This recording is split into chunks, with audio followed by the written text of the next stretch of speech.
ৰাজ্যৰ ব্যৱসায়িক মাধমাৰ শ্ৰম আয়ুক্তৰ শ্ৰম অনুজ্ঞাপত্ৰ নৱীকৰণৰ মাচুল 10 গুণ বৃদ্ধি অনিৰ্দিষ্টকালীন ব্যৱসায় বন্ধ ৰখাৰ হুংকাৰ দেশৰ বহুকেইখন ৰাজ্যত প্ৰতি 10 বছৰ মূৰে মূৰে শ্ৰম অনুজ্ঞাপত্ৰ নৱীকৰণ কৰা হয় কিন্তু অসমত প্ৰতি বছৰে নৱীকৰণ কৰা হয় আৰু বৰ্তমান সময়ত নৱীকৰণৰ নামত বৃহৎ ধন ভৰিব লগা হৈছে ব্যৱসায়ীসকলে যাৰ প্ৰতিবাদত ব্যৱসায় বন্ধ ৰখাৰ হুংকাৰ দিছে ব্যৱসায়ী সন্থাই ৰাজ্যত অনুজ্ঞাপত্ৰ থকা প্ৰায় 5 লাখ ব্যৱসায়ীৰ ওপৰত শ্ৰম আয়ুক্তৰ মাধমাৰ শ্ৰম অনুজ্ঞাপত্ৰ মাচুলৰ সংশোধনৰ নামত ৰাজ্যৰ ব্যৱসায়িক ভাতে মৰাৰ চেষ্টা শ্ৰম আয়ুক্তৰ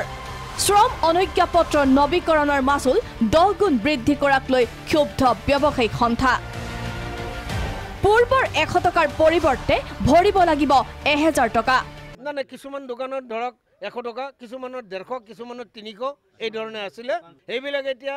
1000 3000 5000 10000 এনেকুৱা হ'ল নৱীকৰণৰ মাচুল বৃদ্ধিৰ আঁৰত আছে একাংশ দুৰ্নীতিপৰায়ণ বিষয়া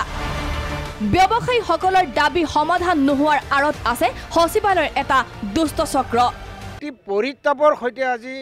সংবাদ মাধ্যমৰ জৰিয়তে অসম চৰকাৰৰ জনাইছো যে ইয়াত এটা দুষ্ট চক্ৰ এই ব্যৱসায়ী স্বাৰ্থৰ বিৰোধী ব্যৱসায়ীসকলৰ বিৰোধী এটা চক্ৰ দিছপুৰ সেক্ৰেটাৰিয়েটত কাম কৰি আছে মঙলবাৰে ব্যৱসায়িক সন্থাৰ বিভিন্ন জিলাৰ প্ৰতিনিধিৰ দলে শ্ৰম আয়ুক্তক সাক্ষাৎ কৰি প্ৰদান কৰে স্মাৰক পত্ৰ ভিডিঅ জাৰ্নেলিষ্ট প্ৰখন্নৰ সহযোগত ইফতিকাৰ চৌধুৰী ৰিপৰ্ট প্ৰাগ নিউজ